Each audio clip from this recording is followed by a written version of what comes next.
Bien, muy buenas tardes. A nombre del Centro de Estudios Constitucionales y Administrativos de nuestra Facultad de Derecho de la Universidad Mayor, les damos la bienvenida a este segundo panel de la tarde. En este lugar, que es un espacio público de todos los chilenos y del que estamos muy honrados de poder participar y hacer hoy día esta actividad. Fruto de esta alianza estratégica que hemos hecho con la Academia Parlamentaria, el primero, imagino, de muchos otros actividades y seminarios que vendrán en el futuro. Así que aprovechamos de celebrar este momento. Vamos a saludar a quienes nos acompañan. En primer término, a don Raúl Bertelsen, quien siempre ha estado dispuesto a participar en todas las actividades que le hemos invitado. Abogado, doctor en Derecho por la Universidad de Navarra, ministro y actual presidente del Tribunal Constitucional chileno. Agradecemos su presencia. Don Humberto Nogueira, quien también siempre permanente colaborador de todas estas instancias, doctor en Derecho Constitucional por la Universidad de Lovaina, actual director del Centro de Estudios Constitucionales de la Universidad de Talca, autor de numerosas publicaciones, maestro de muchos. Don Pablo Ruiz Tagle, abogado, profesor de Derecho Constitucional de la Universidad de Chile, doctor en Derecho por la Universidad de Yale. Bienvenido, don Pablo. José Francisco García, coordinador de Políticas Públicas del Instituto Libertad y Desarrollo, magíster en Derecho Público por la Pontificia Universidad Católica de Chile, doctor en Derecho por la Universidad de Chicago. Muy bienvenido también a don José Francisco. Damos comienzo entonces a este segundo momento de reflexión. El tema que nos convoca es poner sobre la mesa la posibilidad de discutir en torno a las eventuales reformas a la forma de gobierno actual. Entonces comenzaremos con una primera ponencia de don Raúl Bertelsen.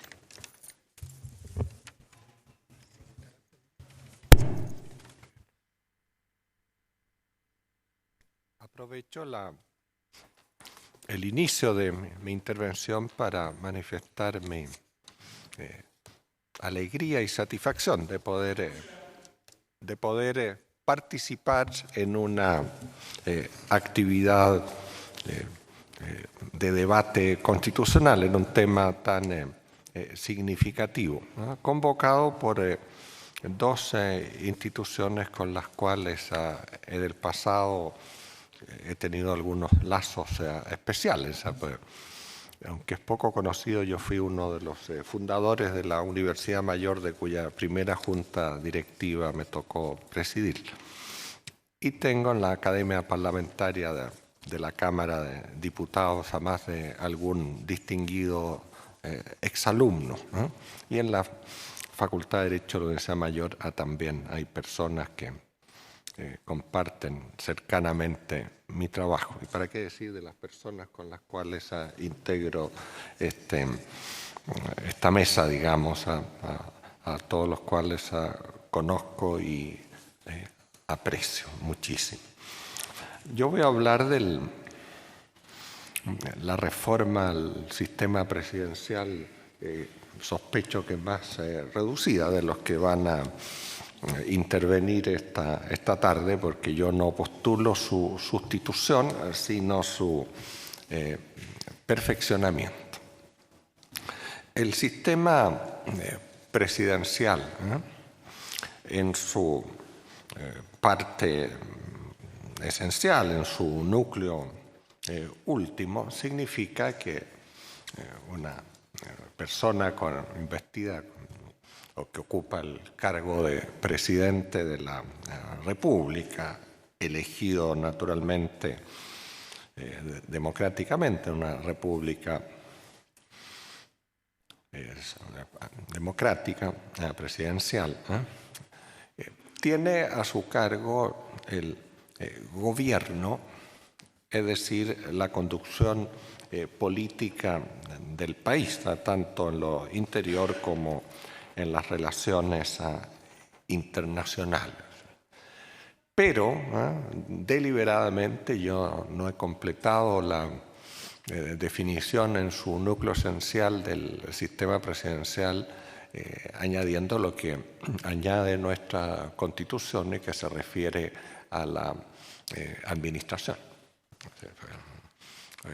sistema de gobierno, si nos limitamos a lo que es específicamente gobernar, es la conducción política de un país, la adopción de las decisiones políticas fundamentales.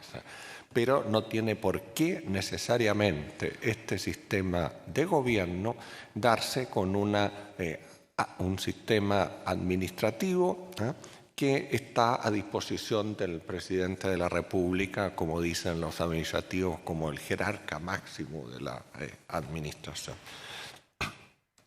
Y aquí está el punto en torno al cual yo postulo la aplicación de una posibilidad de sistema presidencial que ya está en la Constitución Política de 1980 en su artículo 33, inciso tercero, al cual tengo especial cariño porque fue de mi autoría cuando se elaboró el anteproyecto constitucional por la Comisión Ortúzar.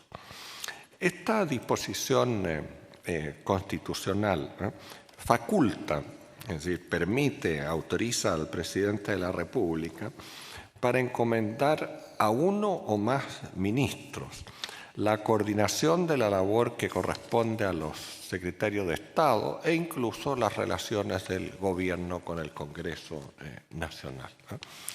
De modo que perfectamente pudiera utilizarse de modo más regular y amplio esta atribución presidencial que se ha ejercitado en forma esporádica y más bien restringida o limitada a ciertos sectores de la administración, como tiempo atrás hubo algún ministro coordinador de asuntos indígenas, que si no recuerdo mal fue el propio ministro Vieragallo un tiempo a cargo de esta labor de coordinación. Otras veces lo ha habido en el plano económico o ante alguna calamidad o catástrofe.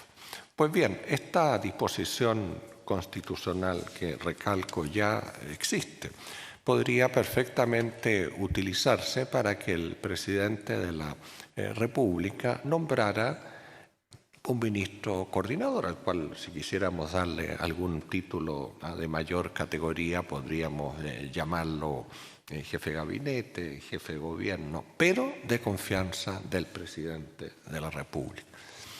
De modo que una de las principales discrepancias que previsiblemente tendré con los distinguidos profesores que me acompañan, no es que yo vaya a sostener que no exista un jefe de gobierno diferenciado del presidente de la República, sino frente a quien tiene esta confianza.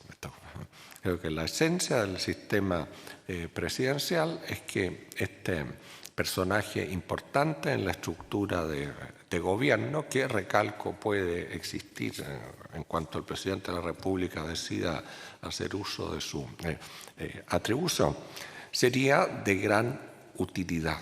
Sería de gran utilidad para descargar, por una parte, al presidente de la República del cuidado cotidiano de la administración.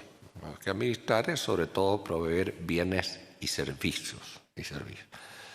Hay muchísimos países europeos, democracias consolidadas, que distinguen bastante nítidamente entre lo que es la labor de gobierno de lo que es la función administrativa y tienen cuerpos administrativos de una gran calidad, muy profesionalizados, frente a los cuales el gobierno tiene una posición de mucha menos intervención que lo que estamos acostumbrados en Chile. Porque en esta línea de diferenciarse más de lo que se hace actualmente, lo que es gobernar y lo que es administrar, ¿no es cierto? Yo postulo que al presidente de la República se le reservara la adopción de las grandes decisiones políticas, pero la coordinación de la labor de los distintos ministerios y asimismo las relaciones con el Congreso nacional se encargaran a un jefe de gabinete, jefe de gobierno, ministro coordinador, ministro secretario de la presidencia, como se le quisiera llamar. No sé. Esta reforma o esta modificación del sistema presidencial chileno personalizado e hipertrofiado podría partir perfectamente, como digo, con un decreto. Y por cierto, contando con la voluntad presidencial de querer hacer uso efectivo y no meramente nominal de esta posibilidad. Naturalmente, si uno quisiera avanzar en la institucionalización de esta figura, habría que introducir algunos cambios en la Ley Orgánica Constitucional de bases generales de la Administración para dedicarle uno o dos artículos cuando se habla de los ministerios a la figura del ministro coordinador o ministro jefe de gabinete. Y sin descartar una ulterior posible reforma constitucional que es necesaria si se quisiera dar a este ministro coordinador algunas atribuciones efectivas en el plano de la labor colegisladora.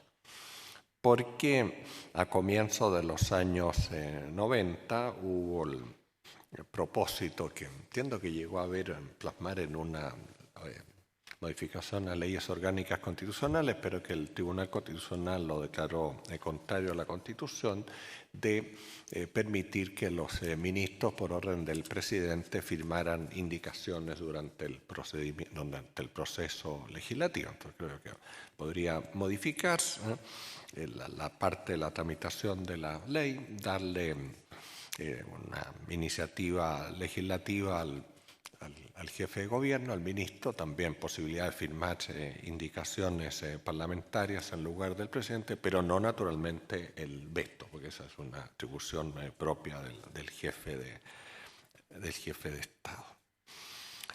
Si el sistema funcionara, creo yo que tendríamos un sistema presidencial que en su núcleo esencial se mantiene. El presidente podría cambiar a este ministro si observa que el panorama político le es particularmente desfavorable.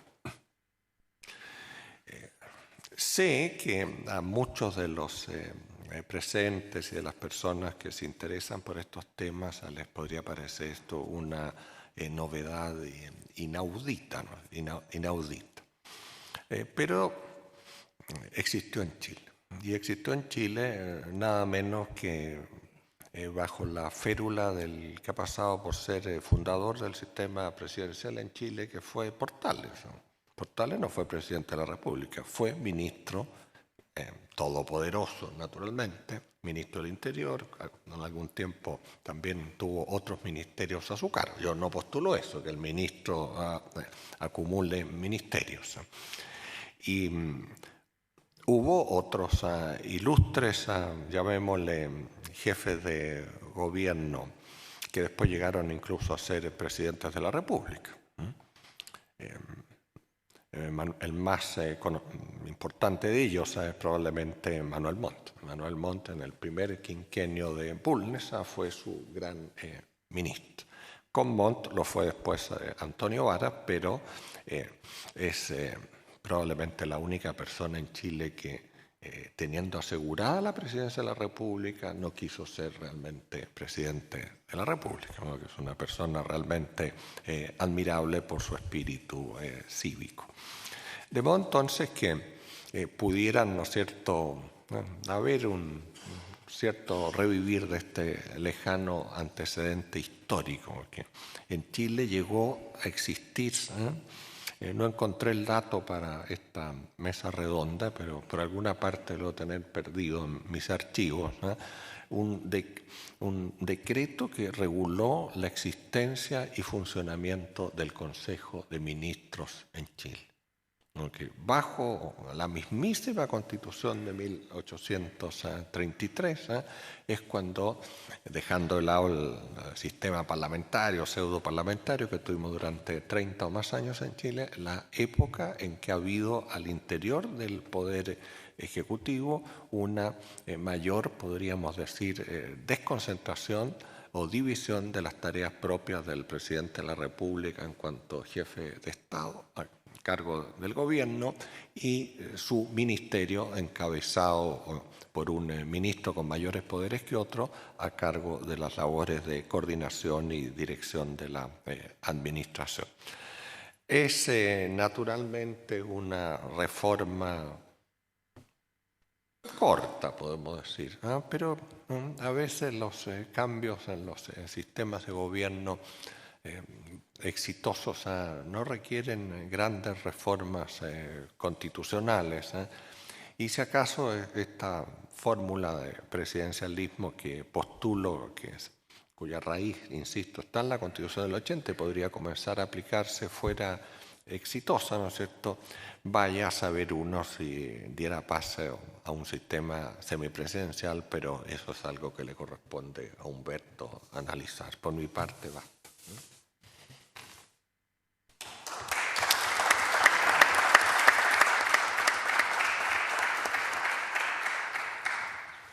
Agradecemos a don Raúl Bertelsen su propuesta y su apuesta en este sentido.